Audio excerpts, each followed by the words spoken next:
2019 সালে ঘোষণা দিয়েছি এখানে আমরা একটা মসজিদ করবো। এই মাদ্রাসা কমপ্লেক্সের মধ্যে মসজিদটার নাম হবে বাবরি মসজিদ।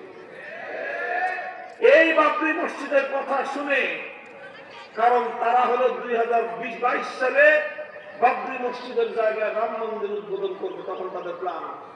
চিন্তা করলো 22 সালে আমরা যে রাম মন্দির নির্মাণ করব, এই বাবরি মসজিদ যখন ভাঙছে তখন এই মামুনুল হকের বা মৌলানা আজিজুল হক সাইফুল হাদিস উনি একবার লং মার্চ করছিল 1993 সালে বাবরি মসজিদ পুনর্নির্মাণের লক্ষ্যে। সেই ঢাকা থেকে বাইতুল মুকাররম থেকে যশোরের ঝিকরগাছা পর্যন্ত সীমান্ত এলাকার কাছাকাছি সেই পর্যন্ত লং মার্চের কাছে লাগিয়ে ভারত সহ সারা পৃথিবীতে কম্পন তৈরি হয়েছিল। আবার তার পোলায় আবার শুরু করছে বাবরি মসজিদ। আবার এখানে দাওয়াত দিয়েছে আহমদ শফি সাহেবকে।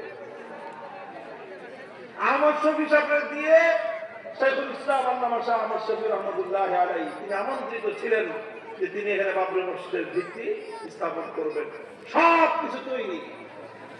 এই কথা যখন প্রচার হলো, আমরা যখন পোস্টার ছাপাইলাম, এই পুরা মানে কেরানীগঞ্জের প্রশাসনের তো মাথা খারাপ হয়েছে। এমপি মন্ত্রী যাহা ছিল সব মাথা খারাপ হয়ে গেছে। পুলিশ এটা আমার বুঝতেছে, হুজুর হুজুর কি গরম হয়ে গেছে, কি আপনি কি দিয়েছেন ঘোষণা? এটা আপনার মন্ত্রী সাহেব আপনার সাথে দেখা করতে চায়। এই কাহিনী এরপরে তো যা হওয়ার হইলো, আমার উপরে যত জুলুম নির্যাতন যা কিছু দেখেছেন তার অন্যতম কারণ হলো আমি কেন বাবরি মসজিদ নির্মাণ করার ঘোষণা দিয়েছি। তো আলহামদুলিল্লাহ দিছি তো দিছি, কি কথা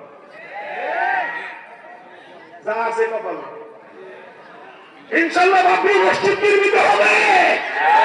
এই বাবরি মসজিদ থেকে সেই আমলের আসল বাবরি মসজিদ উদ্ধার করার চেতনা শতাব্দীকাল পর্যন্ত উচ্চারিত হবে। এই বাবরি মসজিদের মিনার থেকে যে আযানের ধ্বনি উচ্চারিত হবে, সে আযানের সুরে সুরে আমাদের পরবর্তী সন্তানদের হৃদয়ে বাবরি মসজিদ উদ্ধার করবার চেতনা জাগ্রত হবে। 100 বছর, 200 বছর, 500 বছর পরে হলো আমরা আমাদের প্রকৃত বাবরি মসজিদের জায়গায় আবার বাবরি মসজিদ নির্মাণ করবো ইনশাআল্লাহ।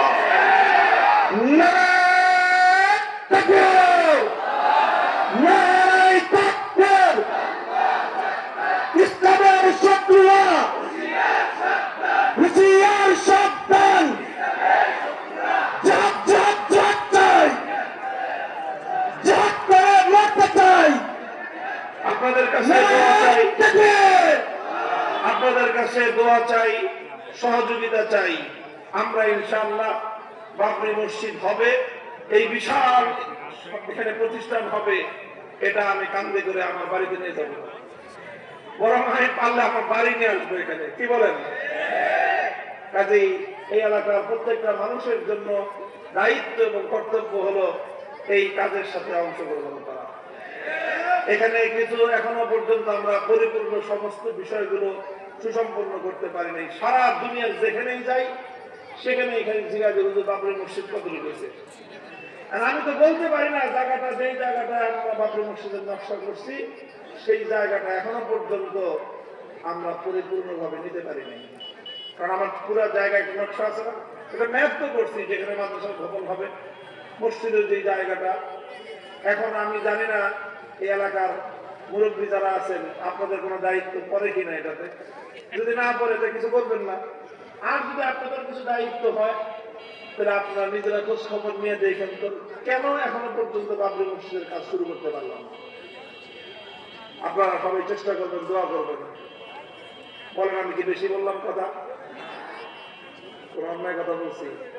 মাত্রায় যদি অন্যায় বলে থাকি, যে আমরা সুন্দরভাবে কারো কোনো ক্ষতি না হয়, কেউ যেন বঞ্চিত না হয়। ইনশাআল্লাহ একটা ঐতিহাসিক প্রতিষ্ঠান করার ঘোষণা দিয়েছি।